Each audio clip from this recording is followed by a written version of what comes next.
Chapter 15 of Frindle, and the winner is... 10 years later, Nick Allen was a junior in college, and during November of his junior year, two important things happened. First, Nick turned 21 years old, and the Frindle Trust Fund set up by his father became legally Nick's. Nick was rich. Nick was very rich. Nick was so rich, he couldn't even begin to imagine how rich he really was. Nick wanted to give his parents some of the money, which they said they did not need and would not accept. But Nick reminded them that they had always wanted to travel and they should just think of this as a big birthday present or something. So they accepted. And Nick also wanted to give some money to his big brother James, who said he did not need it and would not accept it. But Nick reminded James that his 2-year-old daughter would grow up and go to college someday, and besides, hadn't James once given Nick his whole baseball card collection? So James accepted the gift. After that, Nick went out and bought himself a fast new computer and about 10 new games and a mountain bike. Then he tried to forget about the money, which is a hard thing to do. But he managed pretty well and kept working on his college degree as hard as ever. The second important thing that fall was the arrival of a package at the door of Nick's apartment one day, a large, heavy package. There were 3 things in the package: a brand new 8th edition Webster's College Dictionary, a short handwritten note taped to the cover of the dictionary, and a fat, white envelope. Turning the white envelope over, Nick saw the name, his name. He had written it there one September afternoon in Mrs. Granger's room after school 10 years ago. Nick set the envelope down and gently peeled the note off the front of the dictionary. My dear Nicholas, please turn to page 541 of this book. Nick grabbed the dictionary and leafed to page 541, his heart pounding, and there between frimmel and fringe he read, Frindle. Noun, a device used to write or make marks with ink. Arbitrary coinage, originated by Nicholas Allen, American, 1987. See pen. Nick bent back to the note from Mrs. Granger. This is a brand new dictionary, the one I recommend that my students use for their homework. And now when I teach them how new words are added to the dictionary, I tell each and every one of them to look up the word Frindle. And of course, I have sent along that letter I promised to give you when our little battle was over. And now it's over. Your teacher, Mrs. Lorelei Granger. Nick's head was spinning. With shaking hands, he opened the fat white envelope. He pulled out the 10-year-old letter and began to read. Dear Nicholas, if you are reading this letter, it means that the word Frindle has been added to the dictionary. Congratulations.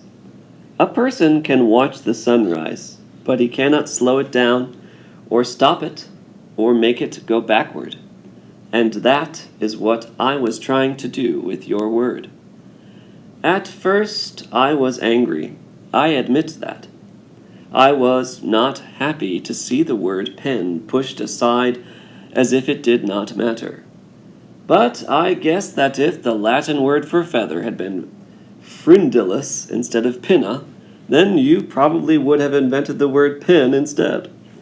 Like the sunrise, some things just have to happen, and all you can really do is watch. The word Frindle has existed for less than 3 weeks. I now see that this is the kind of chance that a teacher hopes for and dreams about. A chance to see a bright young students take an idea they have learned in a boring old classroom and put it to a real test in their own world. I confess that I am very excited to see how it all turns out. I am mostly here to watch it happen.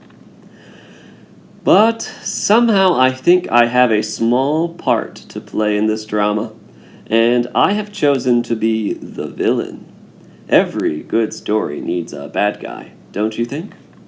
So, someday, I will be asking you to forgive me, and I hope you will. Nick, I know you like to think. Please think about this. When I started teaching, no one had landed on the moon. There were no space shuttles, no CNN, no weather satellites.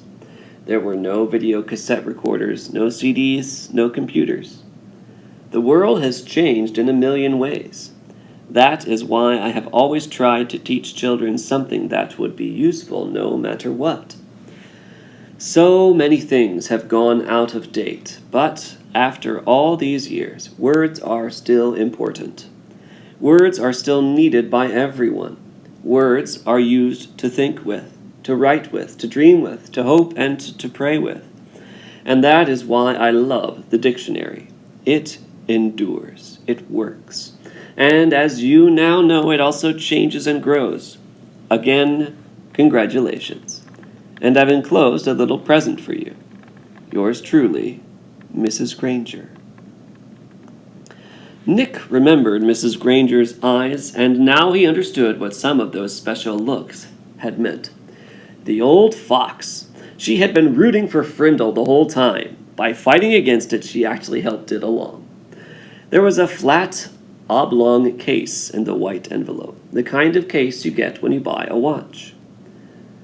Nick pulled it out and opened the lid. Inside was something else Nick had not seen for 10 years. It was Mrs. Granger's favorite pen, her old maroon fountain pen with a blue cap, and under the clip was a little folded piece of paper. It was another note, a very short note. Just one word. Frindle. About a month later, something happened over in the old part of Westfield, over where the trees are huge and the houses are small. On Christmas morning, Mrs. Granger's doorbell rang.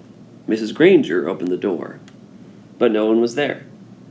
Someone had left a package inside her storm door, a box wrapped in green paper with a red bow and a white envelope taped to one end. She smiled as she stooped down to pick it up. As she picked up the package, she noticed a red, white, and blue express mail envelope sticking halfway out of her mailbox next to the doorway. It must have been delivered late on Christmas Eve. She opened the storm door, plucked the envelope from the mailbox, and then shut both doors and went inside with a shiver. Mrs. Granger went across the living room and sat on the couch. The express envelope was from the Westfield School District office. It looked important, so Mrs. Granger opened it right away. It was a letter from the superintendent of schools, a letter of congratulations. A permanent trust fund for college scholarships had been established with a donation of $1 million, quote, from one of your former students, end quote. It would be called the Lorelei Granger Students Fund. Mrs. Granger was sure it was a mistake, or maybe a prank. $1 million? Nonsense. She had the urge to pick up the telephone and give the superintendent a call and straighten this out right away.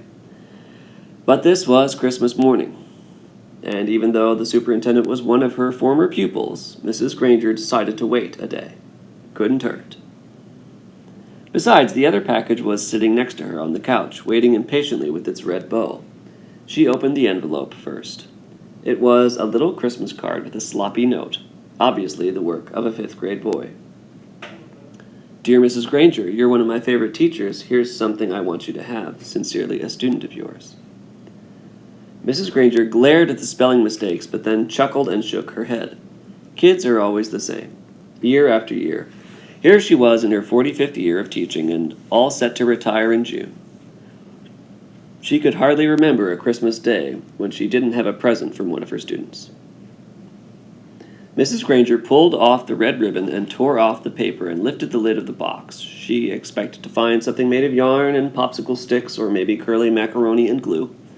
But instead she found an oblong case covered with blue velvet. She opened the case and found inside was a beautiful gold fountain pen. She picked it up, and it was cool and heavy in her hand. Words were engraved along the pen's shiny barrel, and Mrs. Granger had to slide down the end of the couch and turn on her reading lamp. Then she could read the 3 thin lines of type. This object belongs to Mrs. Lorelei Granger, and she may call it any name she chooses. With love, from Nicholas Allen. The end.